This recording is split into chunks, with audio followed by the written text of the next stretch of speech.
அவன் உடம்பில் உள்ள ரத்தம் அனைத்தும் தாறுமாறாக அங்கும் இங்கும் ஓடி ஒரு சேர ஒரே இடத்தில் வந்து நிற்க ஆரம்பித்தது.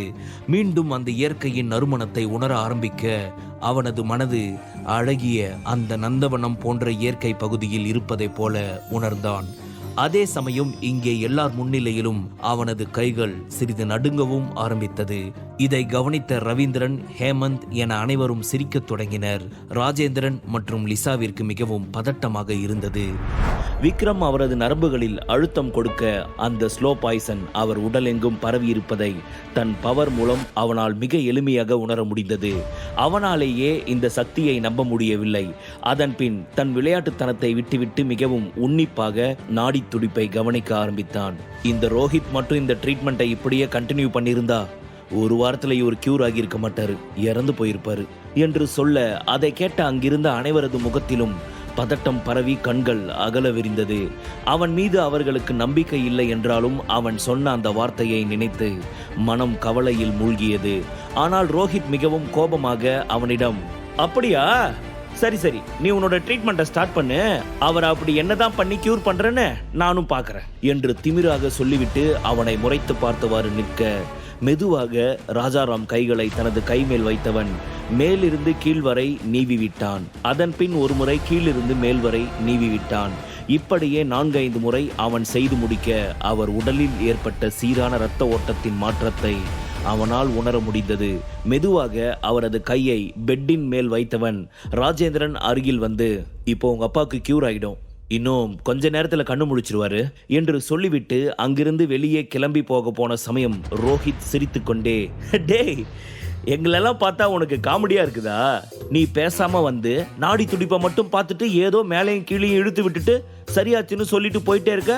அப்போ லண்டன் போய் MBBS முடிச்சுட்டு எக்ஸ்ட்ரா கோர்ஸ் வேற முடிச்சுட்டு இங்க வந்து நின்று ட்ரீட்மெண்ட் பார்க்குற நான் உனக்கு பொய்யா போயிட்டேனா?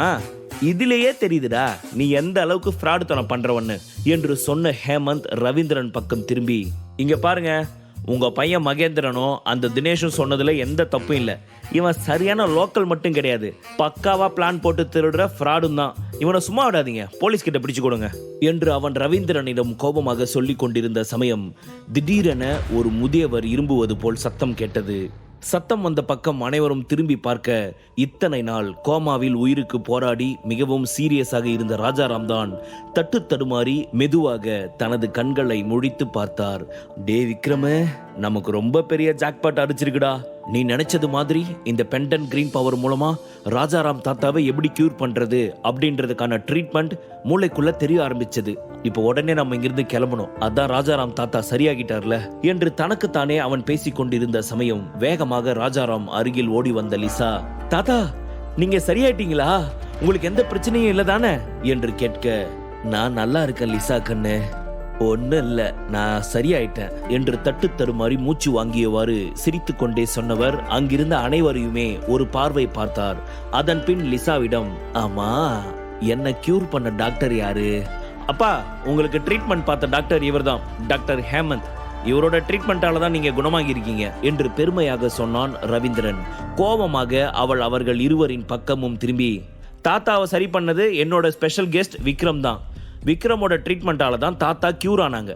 அது உங்களுக்கும் நல்லா தெரியும், இங்க எல்லாருக்குமே நல்லா தெரியும். ஆனா விக்ரமோட ட்ரீட்மெண்ட்டை வச்சு நீங்க பேர் வாங்கலான்னு பாக்குறீங்களா என்று கேட்டவள் ராஜாராம் பக்கம் திரும்பி, தாத்தா இவங்க சொல்றது எல்லாமே சுத்த போய், நம்பாதீங்க, என் பக்கத்துல நிக்கிற விக்ரம் தான் உங்களை கியூர் பண்ணது என்று மிக தீவிரமாக சொன்னாள். உடனே ராஜேந்திரனும் அவளுடன் சேர்ந்து கொண்டு, ஆமாப்பா, லிசா சொல்றது உண்மைதான், விக்ரம் தான் உங்களை கியூர் பண்ணது என்று அவரும் சொல்ல, விக்ரம் பக்கம் திரும்பிய ராஜாராம் அவனை மேலிருந்து கீழ் வரை பார்த்துவிட்டு மனதிற்குள் ஏதோ யோசித்தவாறு தன் புருவங்களை சுருக்கி விக்ரமை சந்தேகத்துடன் பார்த்தவர், இவ்வளவு சின்ன வயசுல இவருக்கு இந்த அளவுக்கு மருத்துவ திறமை இருக்குதா?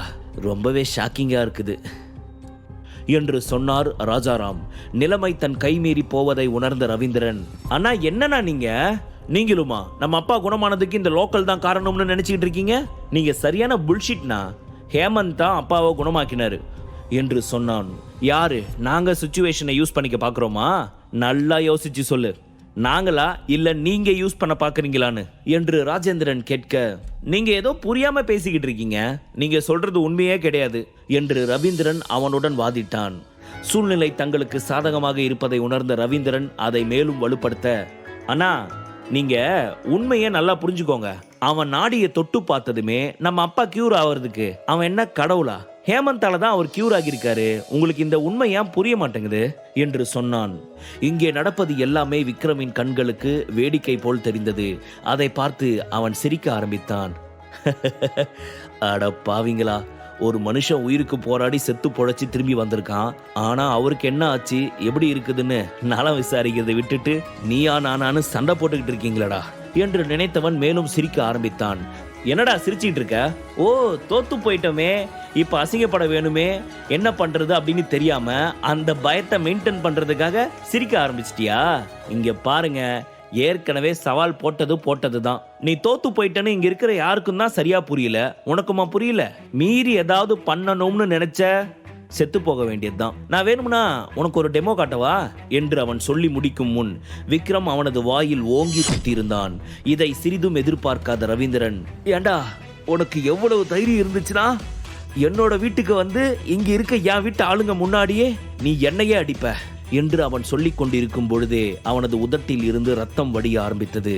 உன்னை என்ன பண்றோம் பாருடா என்று சொல்லிக்கொண்டே தன் கர்ச்சிப்பால் தனது உதட்டில் வழிந்த ரத்தத்தை துடைக்க ஆரம்பித்தார். ஃபர்ஸ்ட் உன் உதட்டில் வர ரத்தத்துக்கு உன் பக்கத்துல நிக்கிற உன்னோட லண்டன் ரிட்டன் டாக்டர் அவர்கிட்ட ட்ரீட்மெண்ட் எடுத்துக்கோ. அட்லீஸ்ட் அந்த ட்ரீட்மெண்ட் ஆச்சும் சக்சஸ் ஆகட்டும். அதுக்கப்புறம் கொஞ்சம் ரிலாக்ஸா உட்காந்துட்டு என்கிட்ட மோதலாமா வேணாமான்னு யோசி. என்கிட்ட வாங்கின ஒரு அடியிலேயே உனக்கு தெரிஞ்சிருக்கணும் என்னோட மோதலாமா வேணாமான்னு. மீறி என் கூட மோதுனா அது எந்த அளவுக்கு ஆபத்தானதுன்னு நீ அதை பத்தி யோசிக்காம இவ்வளவு தைரியமா பேசுறியாடா? என்கிட்ட அடி வாங்கியும் உனக்கு வாய் பேசணும்னு தோணுதே. உண்மையாவே உனக்குள்ள இருக்கிற தைரியம் ரொம்ப ஜாஸ்தி. அதை கண்டு நான் வியக்கிறேன் என்று கிண்டலாக சொன்னான் விக்ரம். அதை கண்டு கோவத்தோடு அவன் அருகில் வந்த ஹேமந்த், மிஸ்டர், சவால்ல தோத்துட்டேன்னு உண்மையை ஒத்துக்கிறத விட்டுட்டு உன் மேல இருக்கிற தப்பை எடுத்து சொன்ன ரவீந்திரன் சாரவே போட்டு அடிக்கிறியா? உனக்கு எவ்வளவு தைரியம் இருக்கணும்? இவங்க எவ்வளவு பெரிய ஃபேமிலின்னு உனக்கு தெரியாதா?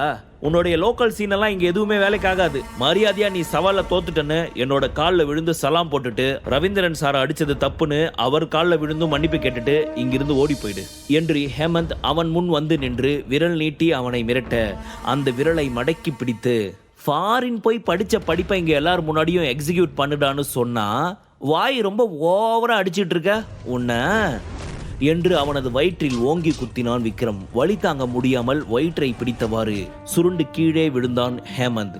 அதே சமயம் ராஜேந்திரனும் லிசாவும் எதையும் தடுக்க மனமில்லாது அப்படியே வேடிக்கை பார்க்க ஆரம்பித்தனர். இவங்களுக்கெல்லாம் இதுவும் வேணும் இன்னும் வேணும். விக்ரமோட கிரெடிட்டை இவங்க யூஸ் பண்ணிக்க நினைச்சாங்கல்ல, நல்லா அனுபவிக்கிட்டோம் என்று தனக்குத்தானே மனதில் நினைத்து கொண்டு ஏதும் பேசாது அமைதியாக இருந்தனர்.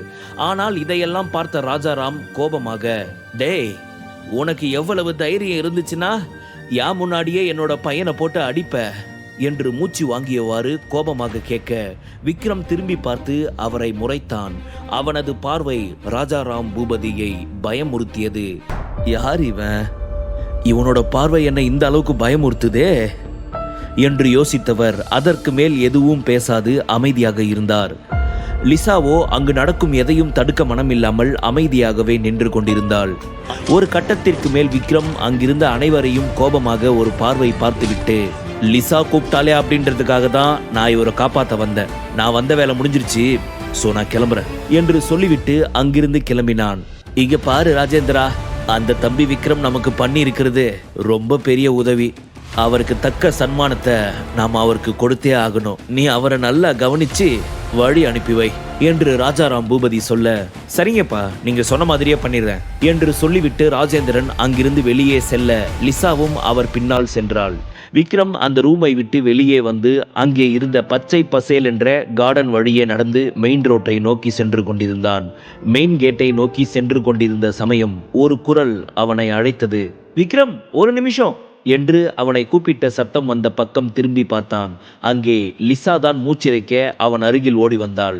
அவள் பின்னாலேயே ராஜாராம் வந்தார். அவர் அவனிடம், விக்ரம், நீங்க இன்னைக்கு எங்களுக்கு பண்ணிருக்க உதவி ரொம்ப பெரிய உதவி. இதை நாங்க என்னைக்குமே மறக்கவே மாட்டோம். உங்களுக்கு நாங்க எப்பவுமே நன்றி கடன் பட்டிருக்கோம். நீங்க செஞ்ச இந்த உதவிக்கு நான் உங்களுக்கு 1 கோடி பணம் தரணும்னு நினைக்கிறேன் என்று சொல்ல அதை கேட்ட விக்ரமிற்கு சிரிப்பு தான் வந்தது. என்னது, பணமா? எனக்கா? என்று சொல்லிக்கொண்டே அவன் சிரிக்க ஆரம்பித்தான். லிசா ஏற்கனவே விக்ரமை பற்றி அனைத்தையும் அறிந்திருந்தாள். அதனால் இந்த 1 கோடி ரூபாய் பணம் அவன் வாழ்க்கையில் எந்த ஒரு மாற்றத்தையும் கொண்டு வராது என்பதை உணர்ந்தாள். அதே சமயம் அவளால் தனது தாத்தாவின் பேச்சையும் மீற முடியவில்லை. அதனால் அவள் ஏதும் பேசாமல் அமைதியாக இருந்தாள். விக்ரம், ப்ளீஸ் எங்களோட இந்த கிஃப்டை நீங்க ஏத்துக்கிட்டு தான் ஆகணும் என்று ராஜாராம் சொல்ல விக்ரம் சிரித்து கொண்டே எனக்கு உங்களோட பணம் எதுவுமே வேணாம். நான் என்னுடைய ஃப்ரெண்டு லிசா சொன்னா அப்படின்றதுக்காக தான் இவ்வளவு தூரம் வந்தேன். நான் வந்த வேலை முடிஞ்சிருச்சு, நான் கிளம்புறேன். ராஜாராம் மிகவும் ஏமாற்றமான முகத்துடன் லிசாவை பார்க்க அவள் அவனிடம், ஓகே விக்ரம், நீ பணம் எதுவும் எங்ககிட்ட வாங்கிக்க வேண்டாம், அட்லீஸ்ட் இன்னைக்கு மதியம் லஞ்சாவது எங்க கூட சாப்பிடு என்று சொல்ல, இல்லை லிசா, நீ சென்னைக்கு வரும்போது நம்ம 2 பேரும் சேர்ந்து சாப்பிட்டுக்கலாம். இப்போ எனக்கு முக்கியமான வேலை இருக்கு, நான் கிளம்புறேன் என்று சொல்லிவிட்டு அவன் வேகமாக காருக்கு அருகே போன சமயம், அப்படின்னா நானும் உன் கூட ஏர்போர்ட்டுக்கு வரேன், வந்து உன்னை சென்ட் ஆஃப் பண்ணிட்டு வரேன் என்று சொன்னவள் வேகமாக சென்று காருக்குள் அமர்ந்து கொண்டு காரை ஸ்டார்ட் செய்ய, காரின் பின் சீட்டில் அமர்ந்திருந்த விக்ரம் சீட்டில் சாய்ந்தவாறு தனது கண்களை மூடிக்கொண்டான். விக்ரம், எங்கள் வீட்டில் இருக்கிற யாருக்குமே உன்னை பற்றி எதுவுமே சரியாக தெரியாது. அதனால தான் அவங்க உங்ககிட்ட அந்த மாதிரி நடந்துக்கிட்டாங்க. ப்ளீஸ் நீ எனக்காக அவங்கள மன்னிச்சிடு. ஆனால் நீ ஒரு விஷயத்தை என்கிட்ட சொல்ல மறந்துட்ட. தாத்தாவுக்கு இப்போது எந்த ஒரு பிரச்சனையும் இல்லை தானே? அவர் இதுக்கு மேலே ட்ரீட்மெண்ட் ஏதாவது எடுத்துக்கணுமா? அப்படி ஏதாவது இருந்துச்சுன்னா சொல்லு ப்ளீஸ் என்று லிசா கேட்க, விக்ரம் அவளை பார்த்து சிரித்து கொண்டே அதெல்லாம் எந்த அவசியம் இல்லை லிசா. இப்போ உன்னோட தாத்தா ரொம்ப நல்லாவே க்யூர் ஆயிட்டாரு. அவரால் தன்னோட வேலையை இப்போ தானாகவே பார்த்துக்க முடியும். அந்த அளவுக்கு அவர் க்யூர் ஆயிட்டாரு. ஆனால் அதே சமயம் இன்னொரு விஷயத்தில் நீங்கள் ரொம்ப கவனமாக இருக்கணும். இப்போ உங்கள் தாத்தா முழுசாக குணமாகியிருக்காரே தவிர அவருக்கு மறுபடியும் இதே பாதிப்பு ஏற்பட வாய்ப்பு அதிகமாகவே இருக்குது. ஏன்னா அவருக்கு இந்த விஷத்தை வச்சது யாரு அப்படின்றது நம்மளால் இன்னும் கண்டுபிடிக்கவே முடியல. அதனால் மறுபடியும் அந்த பாய்சனை அவர் சாப்பிடாதபடி பார்த்துக்கணும். அதுக்கு ஃபஸ்ட்டு உன்னோட குடும்பத்தில் என்ன பிரச்சனை இருக்குதுன்னு நீ தான் கண்டுபிடிக்கணும். ஏன்னா மறுபடியும் இதே மாதிரி அவர் இந்த ஸ்லோ பாய்சனை சாப்பிட்டாருன்னா அது அவர் உயிருக்கே ஆபத்தாக கூட போய் முடியும். அதில் நம்ம தாத்தாவை காப்பாற்றுறதுக்கு ரொம்பவே கஷ்டமாக போயிடும். அதான் சொல்கிறேன் என்று அவன் சொல்ல, நீயே அந்த ஆள் யாருன்னு கண்டுபிடிச்சு சொல்லலாமே விக்ரம், உன்னால் அந்த ஆளை நிச்சயம் கண்டுபிடிக்க முடியும் தானே என்று லிசா அவனிடம் கேட்க நினைத்தாலும் அவளால் அதை அவனிடம் கேட்க முடியவில்லை. காரணம், தன் வீட்டில் உள்ள அனைவருமே விக்ரமை சிறிது நேரத்திற்கு முன்பு அவமானப்படுத்தியதை அவள் கண்கூடாக பார்த்திருந்தாள். அதனால் அவள் மிகவும் சங்கடமாக உணர்ந்தாள். இருந்தாலும் தனது தாத்தாவின் உயிர் தனக்கு மிகவும் முக்கியம் என்பதை கருத்தில் கொண்டவள் அவனிடம், விக்ரம், தாத்தாவுக்கு ஸ்லோ பாய்சன் வச்சது யாருன்னு உன்னால் கண்டுபிடிச்சி சொல்ல முடியுமா என்று சந்தேகமாக கேட்பது போல் முகத்தை சுருக்கி கேட்க, அவன் சிரித்து கொண்டே ஏன் முடியாது? என்னால் அது சாதாரணமாக கண்டுபிடிச்சி சொல்லிட முடியும். நான் கண்டுபிடிச்சி இவங்க தான்னு சொன்னால் அவங்க எல்லாருமே அது பொய்ன்னு சொல்லுவாங்க. ஸோ எதுக்குப்பா நமக்கு இந்த வேண்டாத வேலை? ஆல்ரெடி எனக்கே 1008 வேலை பெண்டிங்கில் இருக்குது, அதை போய் பார்க்குறேன். இங்கே நடக்கிற பிரச்சனையை நீயே சரி பண்ணு என்று அவன் மேலோட்டமாக சொல்ல, இதற்கு மேலும் அவனிடம் பேசி பலன் இல்லை என்பதை உணர்ந்தவள், சரி விக்ரம், நீ சொன்னது மாதிரியே இங்கே என்ன பிரச்சனை இருக்குது அப்படின்றத நான் கண்டுபிடிக்க ட்ரை பண்ணுறேன். ஆனால் எனக்கு ஏதாவது ஹெல்ப் தேவைப்பட்டுச்சுன்னா கண்டிப்பாக நான் கூப்பிட்றேன். அந்த சமயத்தில் நீ முடியாதுன்னு சொல்லக்கூடாது. நீ எனக்கு நிச்சயம் ஹெல்ப் பண்ணுவியா என்று கேட்க, விக்ரம் புன்னகை ஒன்று மட்டுமே அவளுக்கு பதிலாக கொடுத்தான். அதன் பின் அவர்கள் இருவரும் ஏர்போர்ட் வந்து சேர்ந்தனர். லிசா ஏனோ மனம் இல்லாமல் தானும் அவனுடன் சென்னை வருவதாக சொன்னாள். நீ எதுக்காக லிசா என் கூட சென்னைக்கு வரணும்னு சொல்ற என்று அவன் கேட்க, நாங்க வந்து உன்னோட ஒய்ஃப் சுரபியை மீட் பண்ணணும்னு ஆசைப்படுறேன். நீ தான் நாங்கள் கொடுத்த கிஃப்டை வாங்கிக்க மாட்டேன்னு சொல்லிட்ட. ஆனால் சுரபியை மீட் பண்ணி அவளுக்கு நான் ஏதாவது கிஃப்ட் பண்ணணும்னு ஆசைப்படுறேன் என்று அவள் சிரித்து கொண்டே சொல்ல, இங்கே பாரு லிசா, இன்னொரு நாள் நான் உன்னை சுரபி கிட்ட கூட்டிட்டு போகிறேன். இப்போ நீ கொஞ்ச நாள் தாத்தா கூட இரு. நான் இப்போ தான் உனக்கு அவ்வளவு சொல்லியிருக்கேன். இது ரொம்ப கிரிட்டிக்கலான டைம். இப்போ தாத்தா நல்லா இருந்தாலும் அவரை சுற்றி ஆபத்து இருக்கு. அது என்னன்னு ஃபர்ஸ்ட் கண்டுபிடி என்று சொல்ல, லிசாவிற்கும் அதுதான் சரி என்று பட்டது. அப்போ ஓகே விக்ரம், நீ போயிட்டு வா. ஆனா கூடிய சீக்கிரமே நான் அங்க வந்து சுரபியை மீட் பண்ணுவேன் என்று சொன்னவள் விக்ரமை ஃப்ளைட் ஏற்றிவிட்டு அங்கிருந்து தனது வீட்டிற்கு கிளம்பினாள். இங்கே சென்னை ஏர்போர்ட்டில் வந்து இறங்கிய விக்ரமை வரவேற்பதற்காக ராக்கெட் ராஜாவும் நந்தகுமாரும் காத்திருந்தனர். வேகமாக வந்து காரில் அமர்ந்து கொண்ட விக்ரம் ராக்கெட் ராஜாவிடம் ஆர்டிபிஷியல் தீவிற்கு செல்லுமாறு சொல்ல, ராக்கெட் ராஜா காரை ஆர்டிபிஷியல் தீவில் வந்து நிறுத்தினான். அப்பொழுது அவன் எப்பொழுதும் விருப்பமாக சாப்பிடும் பிளாக் டீ கொண்டு வரப்பட்டது. அதை குடித்துக் கொண்டே ராக்கெட் ராஜாவை பார்த்தவன், ராக்கெட் ராஜா, நான் உங்ககிட்ட அந்த லத்தீன் அமெரிக்கா பத்தின ஃபேமிலி டீடைல்ஸ் கேட்டிருந்தேனே, அது கிடைச்சதா என்று கேட்க, யா மிஸ்டர் விக்ரம் சார், நீங்க சொன்ன மாதிரி எல்லா டீடைல்ஸும் கலெக்ட் பண்ணிட்டேன். அவங்க ஃபாரின்ல ரொம்ப பெரிய பிசினஸ் பர்சனா தான் இருந்திருக்காங்க. அங்க அவங்க பிசினஸ் கொடியை நிலநாட்டினது பத்தல போல, அதனாலதான் இப்ப நம்ம தமிழ்நாட்டுக்குள்ள என்டர் ஆகிட்டாங்க. அந்த வகையில ராய் குடும்பம் தான் அவங்களோட ஃபர்ஸ்ட் ஜாயின் பண்ணியிருக்கிறது. நெக்ஸ்ட் அந்த ராய் குடும்பத்துக்கு அடுத்து அவங்களோட ஜாயின் பண்ண போறது மேத்தா குடும்பம் தான்.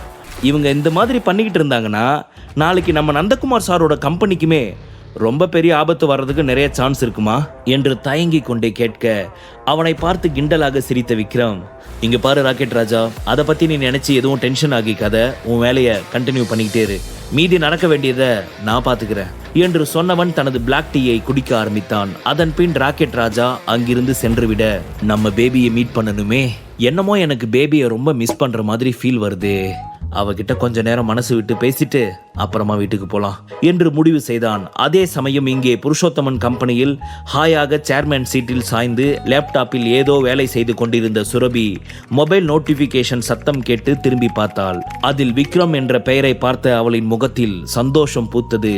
இவன் சென்னைக்கு வந்துட்டானா? நேரா வீட்டுக்கு வந்துடலாமே, எதுக்காக வெளியே மீட் பண்ணலாமான்னு கேக்குறான். என்ன விஷயமா இருக்கும்? இப்போ ஒர்க் வேற கொஞ்சம் அதிகமா இருக்குதே, பிசினஸ் டீல் விஷயமா கஸ்டமர்ஸ் வேற வரணும் சொல்லியிருக்காங்க, இப்ப என்ன பண்றது என்று யோசித்தாள். இங்கே விக்ரம் அவளுடைய பதிலுக்காக காத்திருந்தான். முழு கதையையும் கேட்டு மகிழ பாக்கெட் FM ஆப்பை டவுன்லோட் செய்யுங்கள். லிங்க் டிஸ்கிரிப்ஷனில் கொடுக்கப்பட்டுள்ளது.